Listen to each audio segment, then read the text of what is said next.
Hi, I'm Jen Barnes, and you're about to experience how to ditch the old ways of doing things, embrace your neurodivergence, learn tips and tricks to function optimally, and love yourself, neurodivergence and all.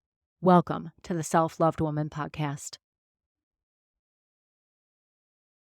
Hey, it's Jen. I'm so glad you're here.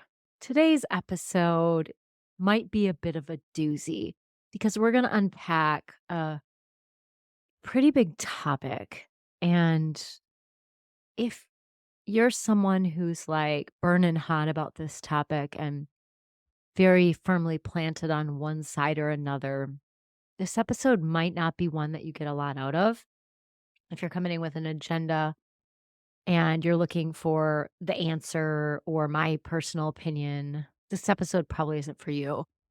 What we're going to talk about today requires an openness to complexity and nuance and a willingness to really consider the impact that this mindset has on you, different mindsets have on you around your business, your goals for your business. So I just want to name that. The other thing I want to share is I'm developing a bit of a cold. So I have a cough drop in my mouth. So I apologize if you are able to hear that at any time and you do not want to hear that. But I wanted to make sure that I got this episode out in a timely manner. Thank you.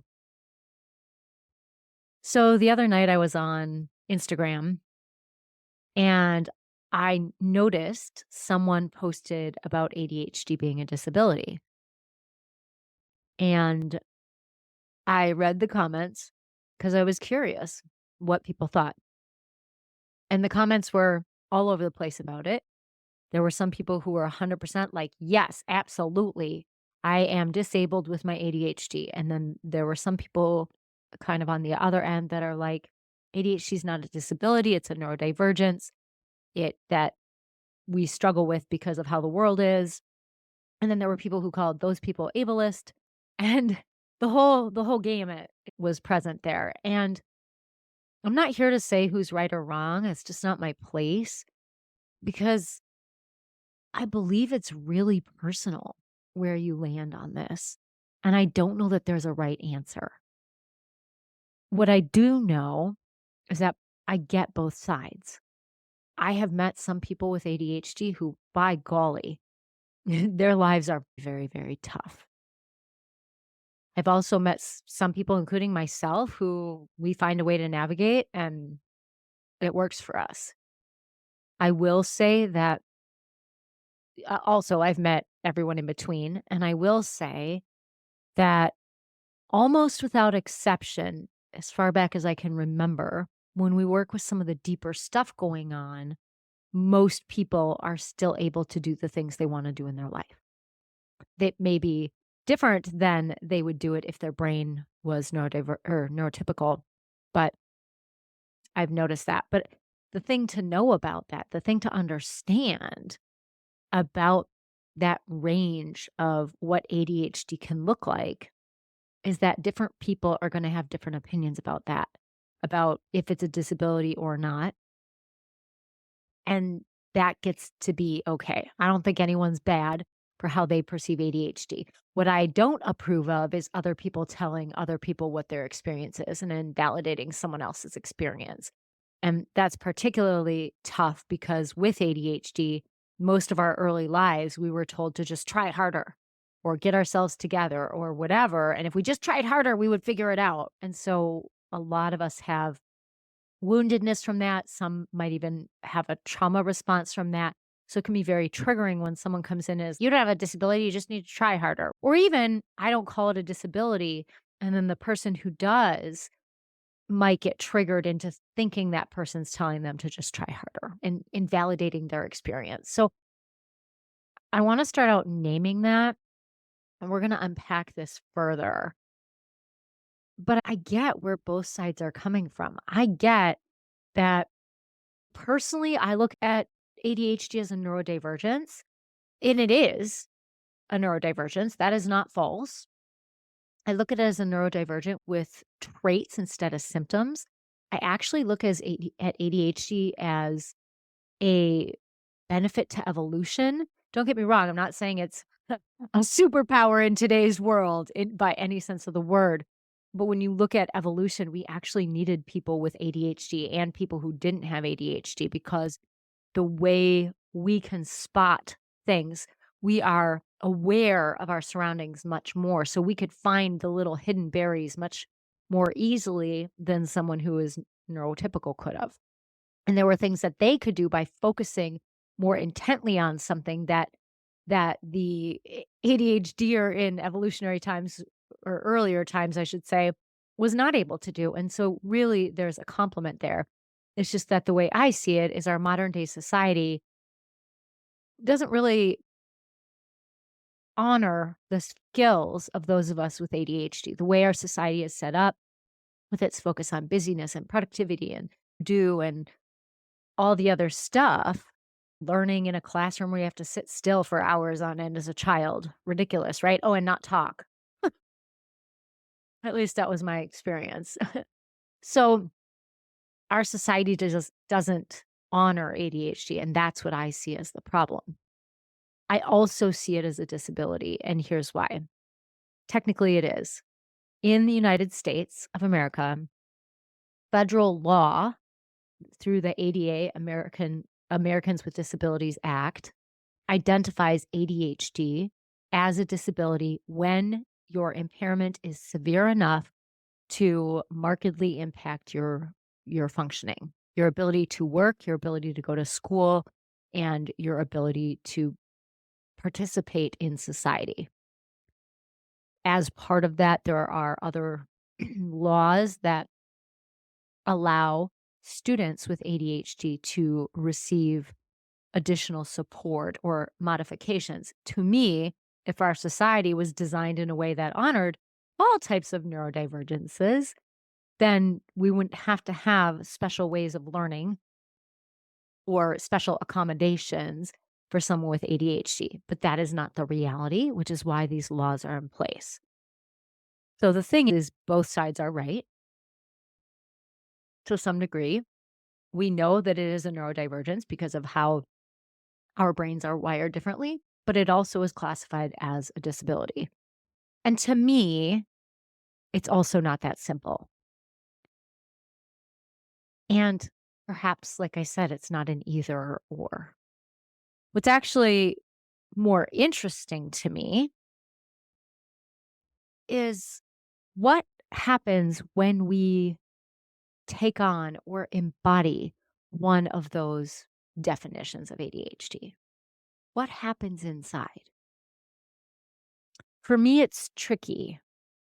As a clinical social worker, I have worked with many, many people on disability. I've completed paperwork for people applying for disability.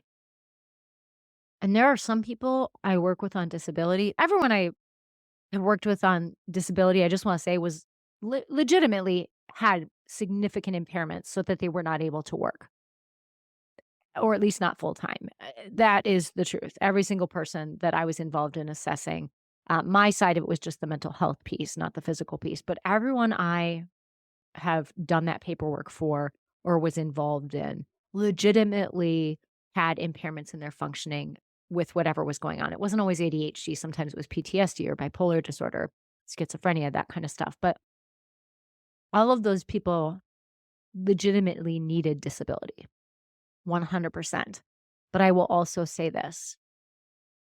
One of the things I notice is that sometimes when I would notice or experience someone getting their disability, like, yes, it was confirmed they have a disability, I noticed kind of two different responses, although I'm sure there were many. It was just different variations of them.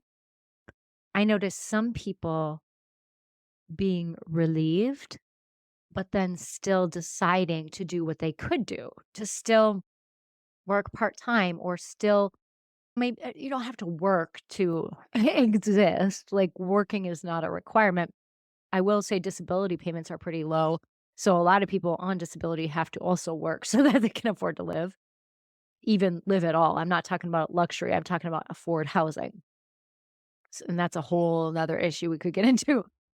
But I've noticed some people who still engage in society. They still participate. They see others. They volunteer. They are active in a community, maybe a church or some kind of women's club or book club. And so, yes, some are working part time, some are not working outside the home, but maybe do other things. Maybe they are grandparents that help with childcare. I've noticed that group of people, but I've also noticed some other people who, when they get their disability percentage, or when not percentage, sorry, I'm talking like talking about military, which I have worked with them, and that's kind of a separate situation. But what I've noticed is when some people get disability, they really take to heart that they are disabled, that they are not able to do anything. And then their lives evolve into not really doing much other than sitting in the recliner, watching TV, sitting on their phone. I'm not saying that's all that they do. And I'm not saying that's bad. If that's what they want to do with their life, that's what they want to do with their life. But if you're listening to this, I know that you are either trying to build a business or trying to grow your business. And if using the word disability makes you feel more disempowered and less likely to do the things you need to do for your business that you have decided you want, then if you are one of the people who calling it a disability ends up that you aren't able to function, but you want to function, then that's a problem.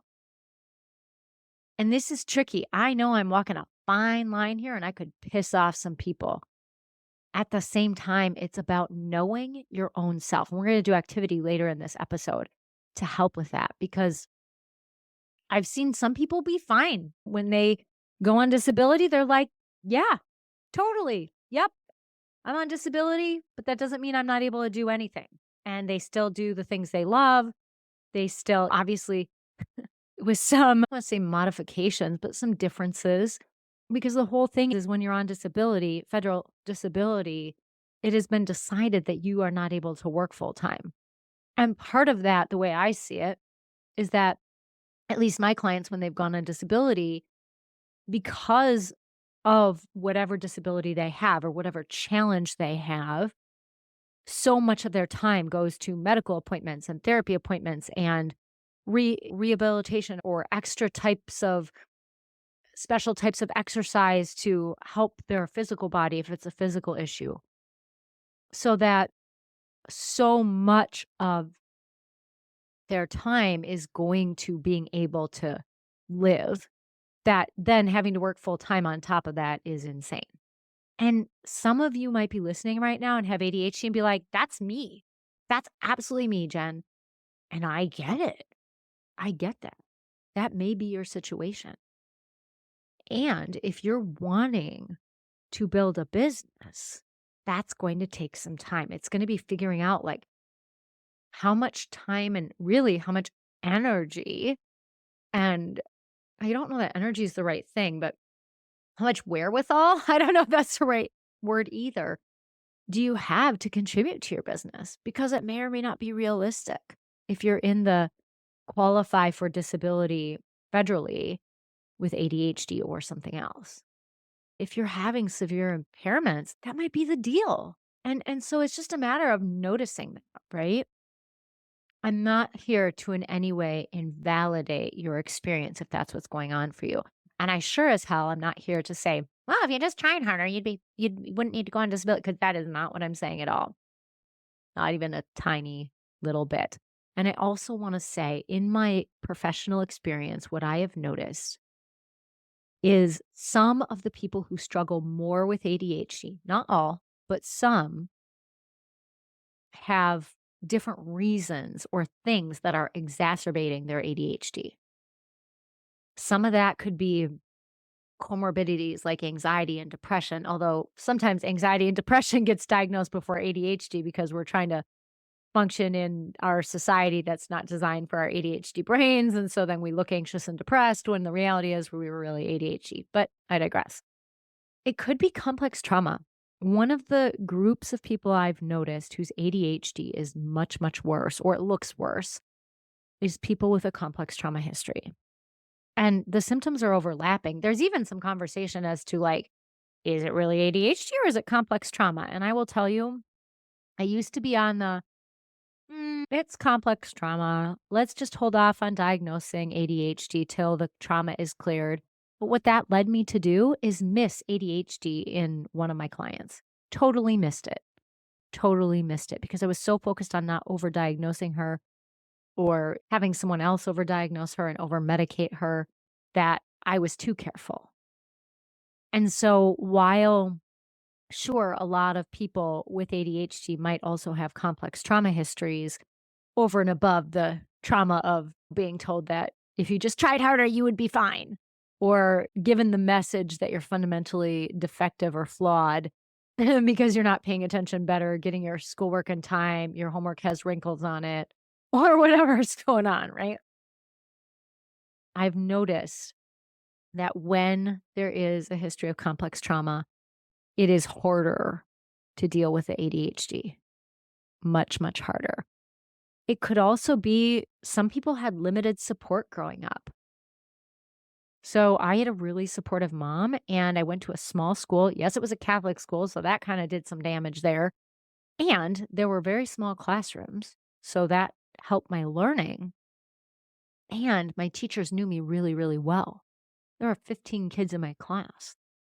So when I was having a hard time, no one knew it was ADHD, but my fifth grade teacher sat down with my mom and they made a plan to help me be more organized and introduce some routine and structure and systems when I was in fifth grade. The teacher sat down with my mom and my mom taught me. Who does that nowadays? That just doesn't happen. And even when we were growing up, that was less common unless you had the luxury of going to private school. Like my parents, they chose to find a way to do that and they did. So some of us had much more support or even just loving parents. Some people don't have loving parents or attentive parents, right? That can impact your ADHD. Limited access to good or effective education. I'm in Minnesota. We have really strong educational systems here. Not perfect, but very strong.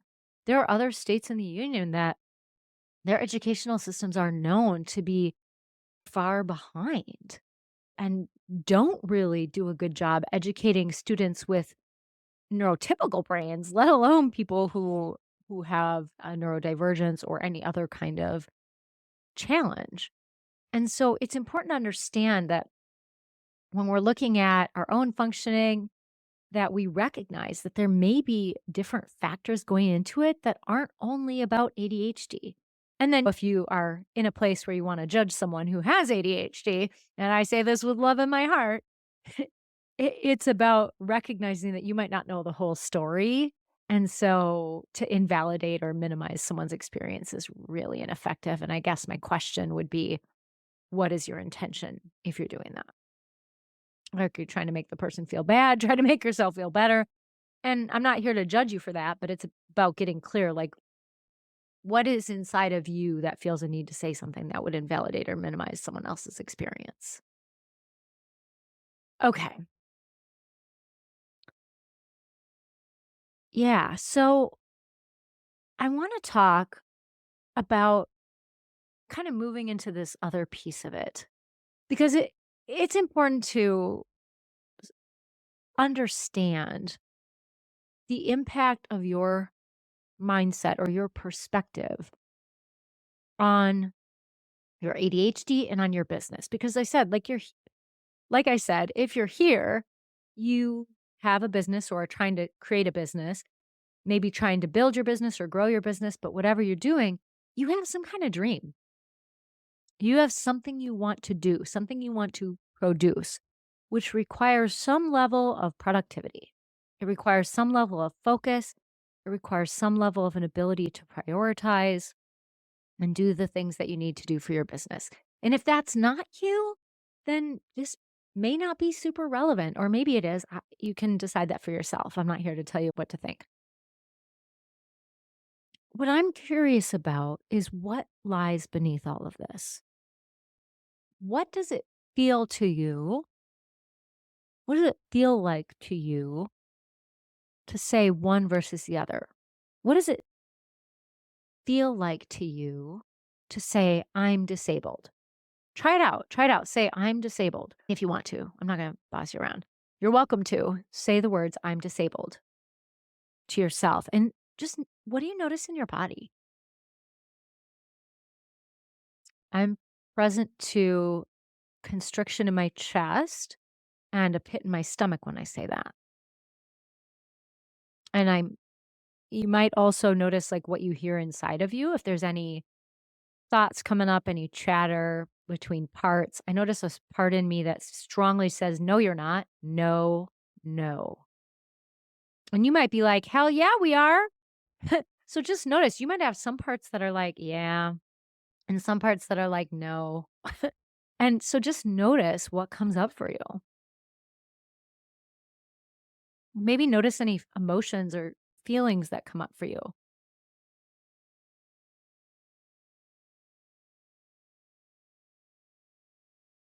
I'm present to fear. I'm present to fear when I sit with, I am disabled. I'm present to fear.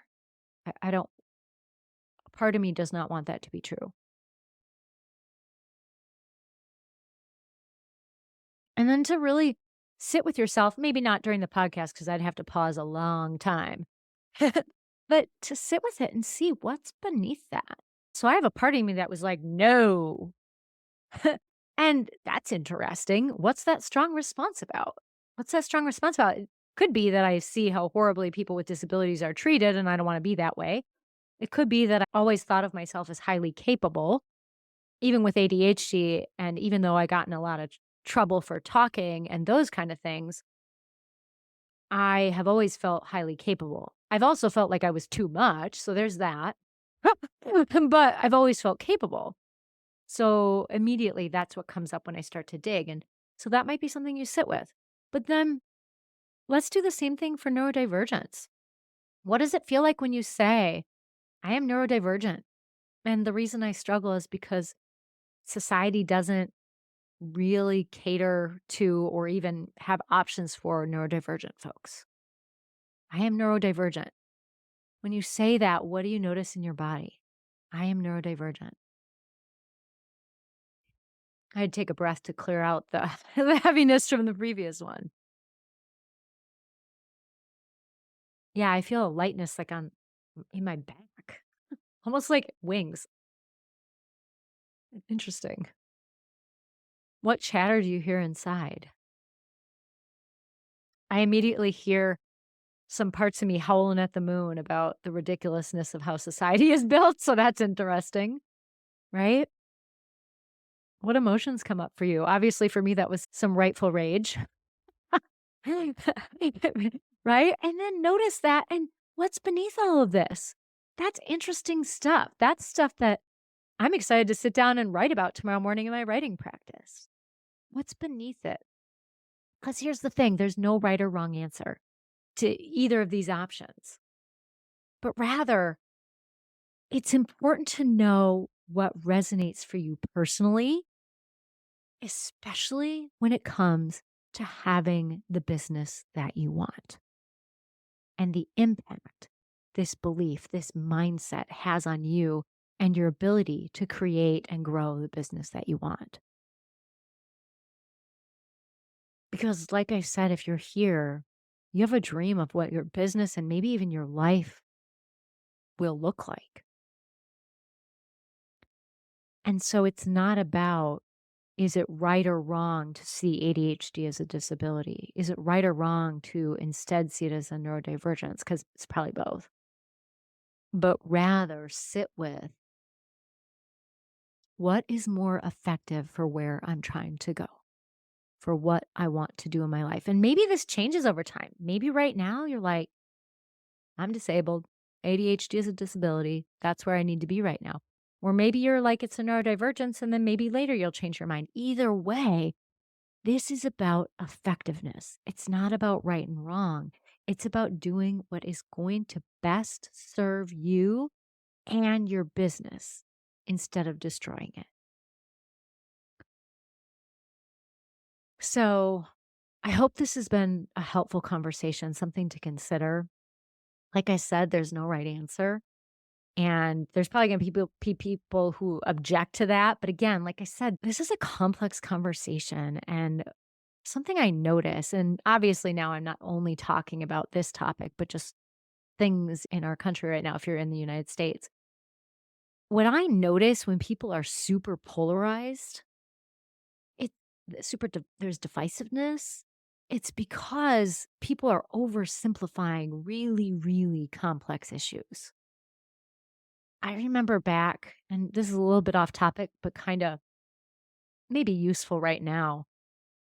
I was listening to the On Being podcast by Krista Tippett, and I can't remember their names, but she interviewed two people who had opposite views on abortion. One was pro life, and one was pro choice. And the person who was pro life, he was, I don't know that priest is the right word, but he minister, something like that. And then the other one had worked for, like, pro-life agencies, maybe even started a pro-life or sorry, pro-choice agency. She might have even, started a pro-choice agency. And the point of that podcast episode was for them to have a conversation and demonstrate how we can have meaningful dialogue about complex issues. And they started by noticing and speaking aloud what each other liked about the other one's argument or whatever, right? So, without getting into that whole thing, the minister, or I don't know what his title was, but he was like, "One of the things that I like about pro-choice is this." And because that's something that we don't think about in the pro-life community. And then she was like, "Yeah, one of the things I like about pro-life is that you do value, this. And so I appreciate that because sometimes that can get missed." And it was fascinating how they could have a conversation about such a complex issue. And maybe, whether ADHD is a disability or a neurodivergence isn't quite the same level of a polarized or divisive point of conversation. But I think it applies to really consider, what is it that you like about the other side? What is it that you like about thinking about it as a disability if you're someone who thinks of it as a neurodivergence? What is it that you like about thinking of it as a neurodivergence if you're someone who thinks about it as a disability? And maybe you're like, I kind of think it's both. But again, to me, if you're here, the point is which perspective serves you most in your life, in growing your business, in what you want to do, in how you meet your purpose. All right, y'all. Thanks for hanging with me. This was a difficult topic.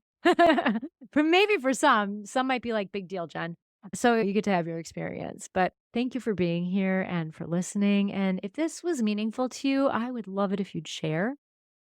And if you're not following already, please make sure and follow the Self Loved Woman Way podcast.